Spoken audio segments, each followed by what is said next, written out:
Real Smooth, is such a unique movie. It's a coming of age film in a way about that awkward time in your life, like right out of college, when you're still trying to find yourself and figure out who you want to be, what you want to do. And seriously, I'm just so thrilled to be able to talk to you guys today. We've got the director, producer, writer, actor, Cooper Raiff, producer, actor, Dakota Johnson, and we've got the rest of the cast here, this amazing cast that Cooper assembled. I want to hear about how you guys came together because you are all so fantastic in this. Vanessa Burkhart, Evan Asante, Raul Castillo, and national treasure, Leslie Mann.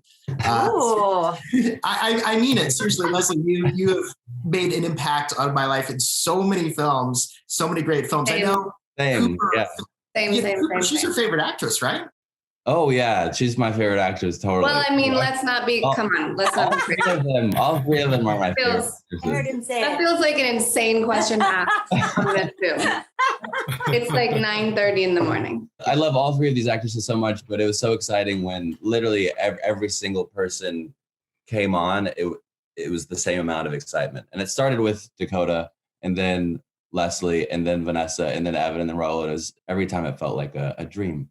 But bottom line, I'm your favorite. But bottom line, yeah. You're my favorite too, so it's fine. So Dakota, you came on board as a producer as well. At what stage did you discover this story? I mean, did you see Shithouse originally? I was filming a movie in Greece, and my producing partner, Ro, met with Cooper. They had a great meeting. She said, you need to watch this movie, and then if you want to meet this guy. So I watched the movie, and it's so special, and he's so special. So then we met on Zoom, and then Tea Time came on to produce. He told us he had a project called Cha-Cha, Real Smooth. And it was like, at that time it was an idea. It wasn't a full script yet. So then we developed it with him. He went away and wrote it like real fast. And then we went back and forth a lot and like really just went through and made everyone super special. And then when it came to casting, we started a search for both Evan and Vanessa. And that was really amazing because first of all, they were both like, immediately we were like, okay, it's them. But we got to see so many incredible young actors. And then when we were casting Leslie's role, I was like, maybe she would do it because I love her so much. So I texted her and we sent it over. And it really felt like everyone signed on because they loved it. And Raul as well. I think, Cooper, you've said that this is a movie about like someone who's starting other people's parties. I wish he literally does, but it's like in a more kind of metaphorical sense. Like he's living for other people. He's defined by other people. And he's trying to figure out his own journey. Is this something that you went through as well? Like what from your own experience fed into this? No, yes, it is definitely. My 20s are very much like Andrew's 20s. It's the time when you have to start your own party. And so I wanted to write a character who was really not good at that. He was great at starting other people's parties. And I do relate a lot to that. And, finding Evan and Vanessa, I mean, two such important parts of the cast. How did you go about that? Dakota, you said that was one of the first parts of the casting process, finding the two of them. How did you go about that? It was a long process. And it was actually the very beginning of the movie making process. Like the first thing we did was search for these kids or not kids, the young adults. Yeah, it was, we searched far. Like Vanessa's from New Jersey, Evan's in Oklahoma. We like went through a lot of different tapes. And when we saw both of their tapes, it was like, oh, duh, that's them. You worked really closely with Vanessa in prepping, apparently you had a lot of Zoom conversations. Yeah. Vanessa, what were those conversations like with Cooper leading up to the film when you were working on the character? Well, I like to be prepared and I like to know what's coming for everything. So we mostly just went over like scene by scene. We didn't talk too much about Lola. It was mostly scenes. Yeah, we like went through, we Zoomed a lot and we would rehearse. We rehearsed some over Zoom. Yeah. And I wish we were in person rehearsing, but it was nice Vanessa was always down to Zoom and discuss what the process was going to be like in Pittsburgh, where we shot it. What I love is, this is a film so much about parental relationships, parent-child relationships. Cooper, your relationship with Leslie Mann playing your mom, and Vanessa, as Lola with Dakota as your mom, Domino. Those relationships are really tender and really spoke to me a lot. I have a great relationship with my mom too. That's not something that you see all that often. Like you see it so often in movies, parent-child discord and conflict and all this. But where did that sweetness, that tenderness come from in the writing, Cooper? And then Dakota, I wonder if you could talk a little bit about like what your inspirations were for playing these great maternal characters. My answer is really easy and short. It's just I love my mom very much. And so my scripts, I think, reflect that love for my mom. And my answer is short also. I love my daughters and could totally relate to not wanting to have my son leave, maybe not feeling like he's ready, but like when they're ready, and then it's easier to let them go. Like with my own kids, even though I'm not allowed to talk about them anymore. My youngest daughter graduated from high school and then went to college just recently and was just done with us. Like but it felt okay for her to go because she just felt ready. She didn't feel like she needed us. And then with my eldest daughter, who shall remain nameless. She's gonna love this. She kind of stutter-stepped a little bit. She like went away to college, but then wanted to come home, and she felt like she needed us, but then didn't, and then did, and so it was a little harder to let her go. And I feel like we do that movie, yeah.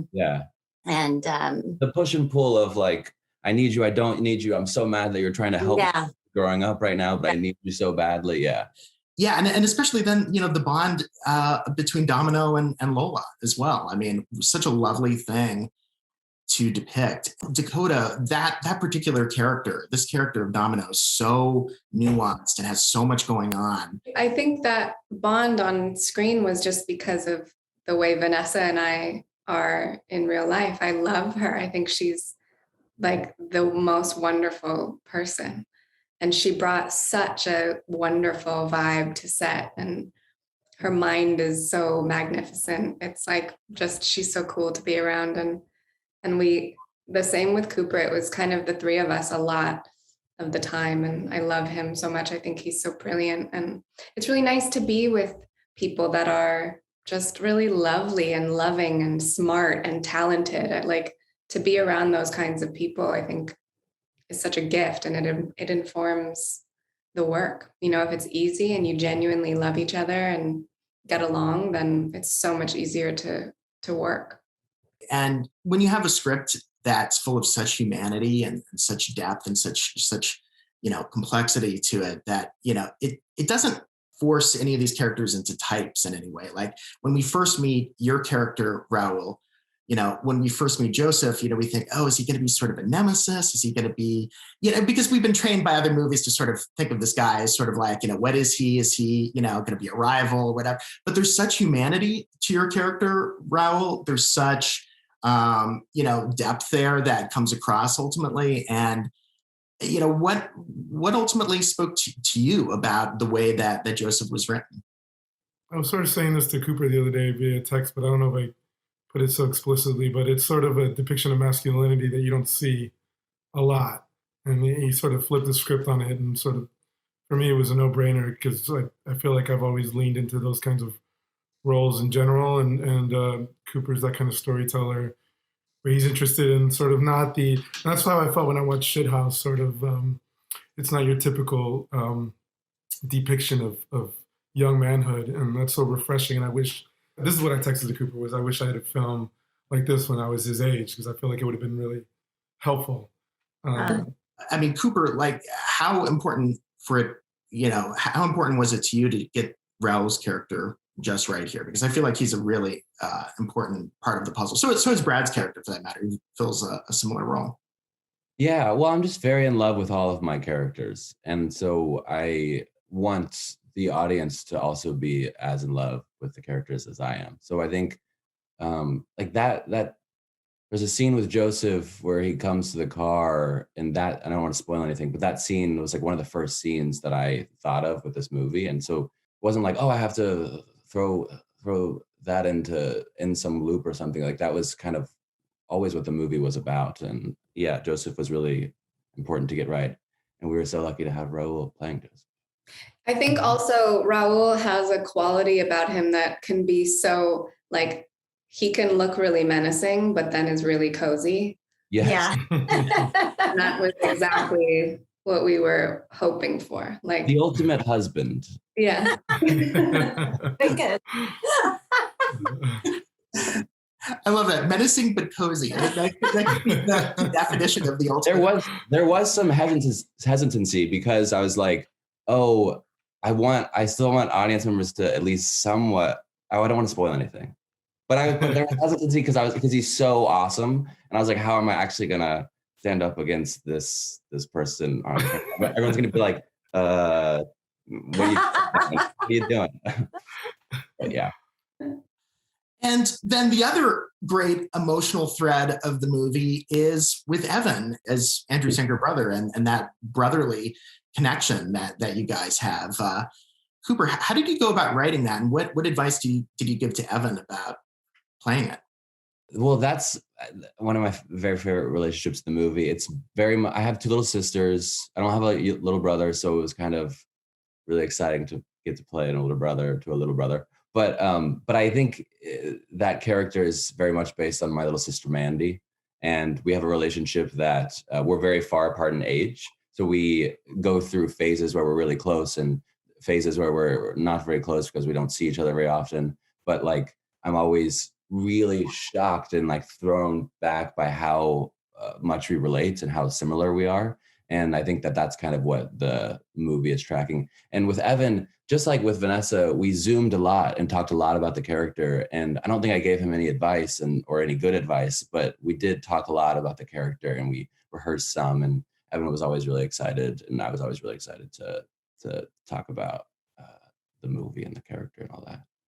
Yes, that sounds about right. Evan, was there something in particular that you did to prepare for playing your character, for being Andrew's little brother? Well, I have an older sister, so I do have that sort of relationship, the sibling relationship that me and Cooper have. Really, the main thing that I wanted to do was get to know Cooper so we could have that kind of relationship. Cooper, I think of as my older brother now. We're just really close, and I really like Cooper. He's so fun to be around.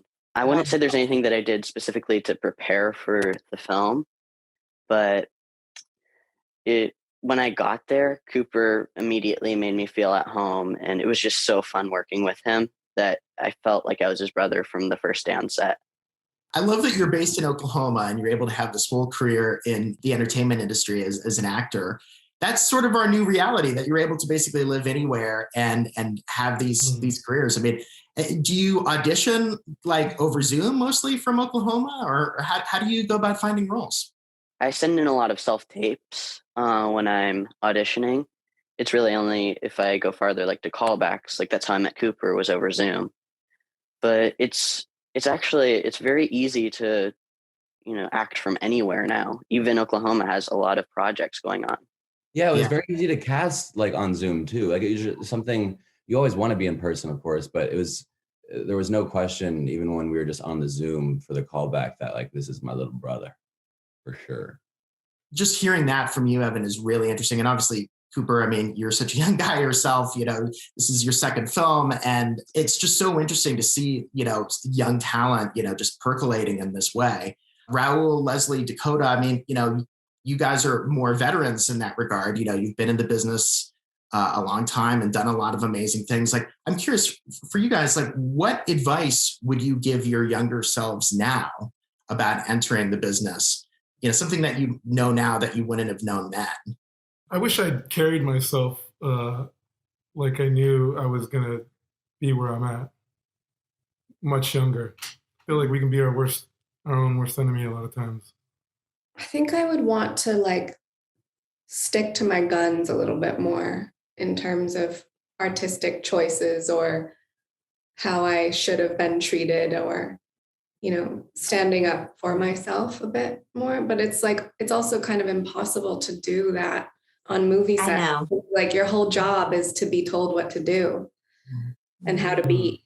But then there's also like, there's a really fine line between doing your job in that way as an actor and then also being in situations where you kind of cower or you hide. You know, I started young, so I was just little. Baby. Yeah.